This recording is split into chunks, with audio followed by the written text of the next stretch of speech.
నమస్తే, నేను సిరి.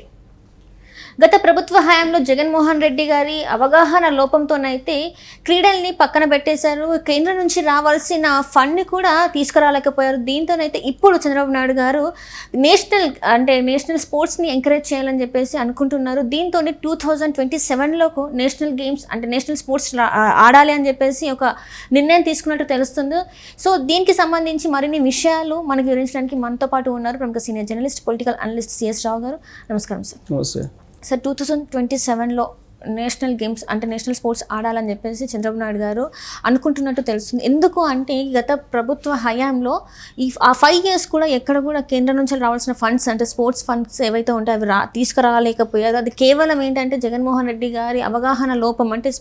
గేమ్స్కి ఉంది, స్పోర్ట్స్కి ఉన్న విలువ తను తెలుసుకోకపోవడం వల్ల చాలామంది స్టూడెంట్స్ అది లాస్ అయిపోయినట్టు మనకు తెలుస్తుంది. సో ఇప్పుడు ఖచ్చితంగా అది రావాలి అని చెప్పేసి చంద్రబాబు నాయుడు గారు అనుకుంటున్నారు. అది సాధ్యమయ్యే అవకాశాలు ఉన్నాయంటారా? సాధ్యం కాకపోదు అనేది ఏమి ఉండదు. చంద్రబాబు గారికి అన్నింటినీ సాధ్యం చేస్తారు. ఆయన ఆలోచనలు కూడా ఎప్పుడు చాలా ఉన్నతంగా, చాలా విజన్ తోటి ఉంటూ ఉంటాయి. ఆయన 2014-19 మధ్యలో రాష్ట్రం కొత్తగా ఏర్పడినప్పుడే ఆంధ్రప్రదేశ్ రాజధాని లేకుండా ఆయన ఉంది. ఆడ బస్సులో పోయి పరిపాలన చేశారు, బస్సులోనే ఉండి పరిపాలన చేశారు. ఆ సమయంలోనే ఆయన ఆంధ్రప్రదేశ్లో ఒలింపిక్స్ నిర్వహించాలి రాబోయే రోజుల్లో అనేటువంటి ప్లాన్ చేశారు. ఒలింపిక్స్ అలాంటిది చేశారు.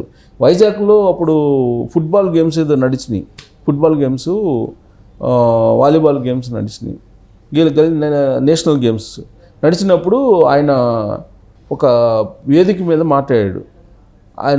అతను ఎవరైతే ప్రజెంటర్ ఉన్నారో అక్కడ యాంకరు ఆ స్పోర్ట్స్కి సంబంధించి ఆయనతోటి తొడగొట్టి చెప్పమంటే తొడగొట్టి చెప్పాడు. ఆ విజువల్ ఇప్పుడు కూడా ఉంటుంది, అది వైరల్ అయినటువంటి విజువల్. అది చంద్రబాబు నాయుడు గారు అప్పట్లో వైజాగ్ కేంద్రంగా చేసుకొని. సో ఇప్పుడు కూడా మళ్ళీ తొడగొట్టి మళ్ళీ స్పోర్ట్స్కి ఆతిథ్యం ఇవ్వడానికి, క్రీడలకు ఆతిథ్యం ఇవ్వడానికి ఆంధ్రప్రదేశ్ని రెడీ చేస్తున్నారు చంద్రబాబు నాయుడు గారు.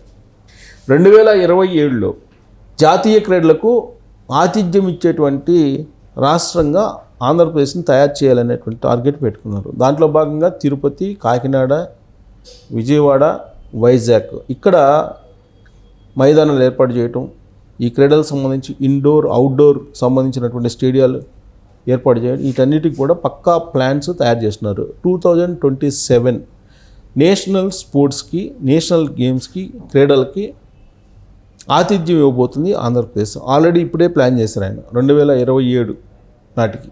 దానికి సంబంధించిన ఏర్పాట్లు ఇప్పటి నుంచే చేస్తున్నారు. అంటే స్పోర్ట్స్ నిర్వహించడం అంటే నేషనల్ జాతీయ స్థాయిలో క్రీడలు నిర్వహించడం అంటే అంత ఈజీ కాదు. అందులో ఆతిథ్యం ఇవ్వడం అంటే అంత ఈజీ కాదు. ఎందుకంటే ఆతిథ్యం ఇచ్చేటువంటి కంట్రీకి కానీ, రాష్ట్రానికి కానీ దానికి సంబంధించిన హంగు, ఆర్భాటాలు ఉండాలి. తర్వాత వచ్చేటువంటి క్రీడాకారులకి ఆతిథ్యం ఇవ్వడానికి హోటల్స్ ఉండాలి, ఆడటానికి గ్రౌండ్స్ ఉండాలి. ఇలా ఈ రకరకాల ఏర్పాట్లు ఉన్నాయి. ఇవన్నీ ఉంటేనే ఆతిథ్యం ఇచ్చేటువంటి రాష్ట్రానికి ఎలిజిబిలిటీ ఇస్తారు. దీంట్లో భాగంగా ఏంటంటే ఖేలో ఇండియా అనేటువంటి ఒక పథకం ఉంది, ఖేలో ఇండియా. ఆ ఖేలో ఇండియా పథకంలో భాగంగా కేంద్ర ప్రభుత్వం అది.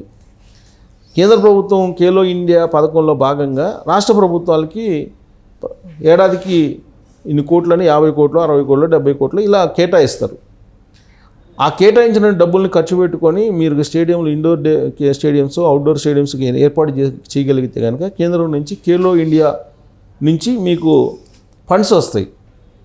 ఆ ఫండ్స్ను ఉపయోగించుకొని ఏర్పాట్లు చేయొచ్చు. ఇప్పుడు చంద్రబాబు నాయుడు గారు అదే చేస్తున్నారు. మరి 2019 నుంచి 2024 మధ్యలో జగన్మోహన్ రెడ్డి గారు ఏం చేశారు? ఆడుదాం ఆంధ్ర అని ప్రోగ్రాం పెట్టారు. సీఎం కప్ అనేదో పెట్టారు. పెట్టి ఆయన ఏం చేశారు? ఇప్పుడు మన ఏపీ నుంచి ఒక పెద్ద క్రికెట్ టీంను పంపించాలని ప్లాన్ చేశారు. దాంట్లో మళ్ళీ రాజకీయం చూపించారు. జగన్మోహన్ రెడ్డి గారి దెబ్బకి తట్టుకోలేక, జగన్మోహన్ రెడ్డి గారు రాజకీయాలు తట్టుకోలేక తిరుపతిలో ఉండేటువంటి ఒక క్రికెటర్ కూడా బయటకు వచ్చేసారు. అంటే ఆ క్రీడల్లో కూడా రాజకీయాన్ని చూపించేసి క్రీడాకారుల ఎంపికలో కూడా తన సామాజిక వర్గం, తన ప్రాంతం, వీటన్నిటినీ, తన క్యాస్ట్, ఇవన్నీ చూపించాడు ఆయన. చూపించి అసలైనటువంటి క్రీడాకారుల్ని తొక్కేసేటువంటి కార్యక్రమం చేశారనేది ఆ ఇన్సిడెంట్ చెప్తోంది. తిరుపతిలో జరిగినటువంటి ఇన్సిడెంట్. అతని పేరు ఏదో ఉంది, అతను స్వచ్ఛందంగా టీం నుంచి వెళ్ళిపోయాడు. ఇది ఇండియా టీంకి ఆడాల్సిన అతను అవును సార్, ఆదిలోనే పవన్ మానుకున్నాడు. సంథింగ్ పేరు ఉంటుంది. ఏదో పేరుంది, ఆదిలోనే మానుకున్నాడు ఆయన. సో అలాంటి పరిస్థితిని రాష్ట్రంలో ఏర్పడింది.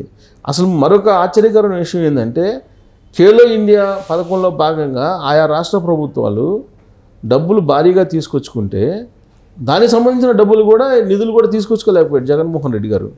ఇప్పుడు ఒరిస్సా పక్కనే ఉండే రాష్ట్రం, చిన్న రాష్ట్రం ఒరిస్సా దాదాపు 60,000 కోట్లు తీసుకొచ్చుకుంటే ఖేలో ఇండియా పథకంలో భాగంగా అక్కడ క్రీడల్ని ప్రోత్సహించడానికి, క్రీడలకి మౌలిక వసతులు కల్పించడానికి ఆంధ్రప్రదేశ్లో తీసుకొచ్చుకోలేకపోయారు.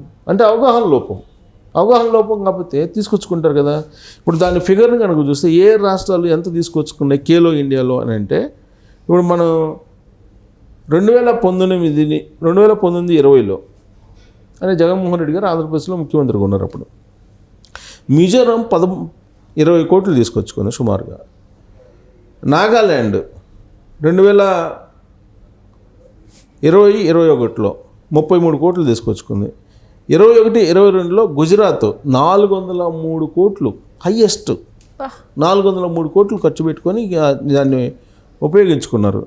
తర్వాత ఉత్తరప్రదేశ్ 2022-23లో 268 కోట్లు, ఒరిస్సా 62 కోట్లు, 62.5 కోటి తీసుకొచ్చుకున్నారు. సో ఈ ఫండ్స్ని తీసుకొచ్చుకోవడం అంటే నువ్వు ఎంత స్టేడియంలో ఎంత ప్రోత్సహించి ఎంత కడితే అంత ఫండ్స్ ఇస్తారు, దానికి లిమిట్ లేదు. ఖేలో ఇండియా పథకంలో భాగంగా. అయితే ఆంధ్రప్రదేశ్ ప్రభుత్వం కనుక మనం తీసుకుంటే కేవలం ఖేలో ఇండియాలో భాగంగా 37 కోట్లు తీసుకొచ్చుకుంది. కేవలం 37 కోట్లు. ఆ 37 కోట్లు కూడా ఆడదాం ఆంధ్రాలో తగలబెట్టేశారు.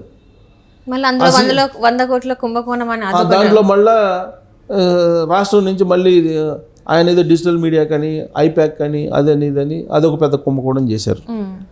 ఆ కుంభకోణం ఇంకా బయటకు రాల.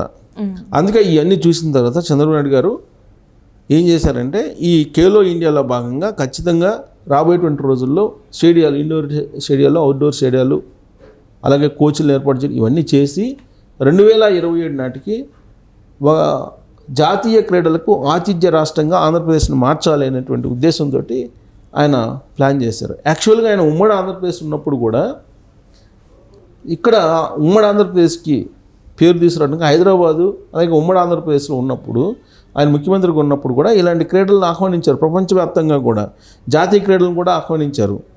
అప్పుడు ఏం చేశారు, జాతీయ క్రీడను అప్పుడు ఉమ్మడి ఆంధ్రప్రదేశ్ పేరు తీసుకురావడానికి ఆంధ్రప్రదేశ్ 2002 డిసెంబర్లో 10 రోజుల పాటు హైదరాబాదు, సికింద్రాబాదు, విశాఖపట్నంలో జాతీయ క్రీడలు నిర్వహించారు. 32వ జాతీయ క్రీడలు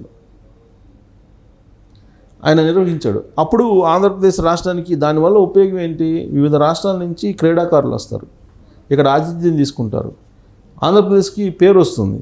అందుకే ఆయన ఆ పని చేశారు 2002లోనే ఉమ్మడి ఆంధ్రప్రదేశ్కి ముఖ్యమంత్రిగా ఉన్నప్పుడు. సో అందుకే ఆయన మౌలిక సదుపాయాలు అవన్నీ కల్పించడానికి, ఇప్పుడు ఇండోర్ అవుట్డోర్ స్టేడియాలు కల్పించడానికి ఆంధ్రప్రదేశ్లో ఇప్పుడు విజయవాడ, విశాఖపట్నం, కాకినాడ, తిరుపతి వీటిని కేంద్రంగా చేసుకుని అక్కడ డెవలప్ చేయాలనేటువంటి ఆలోచనతో ఇప్పుడు ఉన్నారు. సో కాబట్టి రాబోయేటువంటి రోజుల్లో ఇక్కడ ఆయన తీసుకుంటే కనుక ఇంకా నెల్లూరు, విజయనగరం, తిరుపతి ఇక్కడ మల్టీపర్పస్ ఇండోర్ హాళ్ళని నిర్మించాలని కూడా భావిస్తున్నారు. ఇక్కడ ఒక్కొక్క ఇండోర్ హాల్కి 6 కోట్లు ఆల్రెడీ కేటాయించారు. ఖేలో ఇండియా నుంచి మరింత డబ్బు తీసుకురావడానికి కూడా ప్రయత్నం చేస్తున్నారు. చంద్రబాబు నాయుడు గారు ఆల్రెడీ ఢిల్లీ వెళ్ళారు కాబట్టి ఆ ఫండ్స్ కూడా వస్తాయి. 2027 నాటికి మాత్రం ఖచ్చితంగా ఆంధ్రప్రదేశ్ జాతీయ క్రీడలకు ఒక ఆతిథ్యం ఇచ్చేటువంటి రాష్ట్రంగా రూపుదిద్దుకోబోతుందని చెప్పి చెప్పచ్చు. Right sir, right. Thank you so much sir.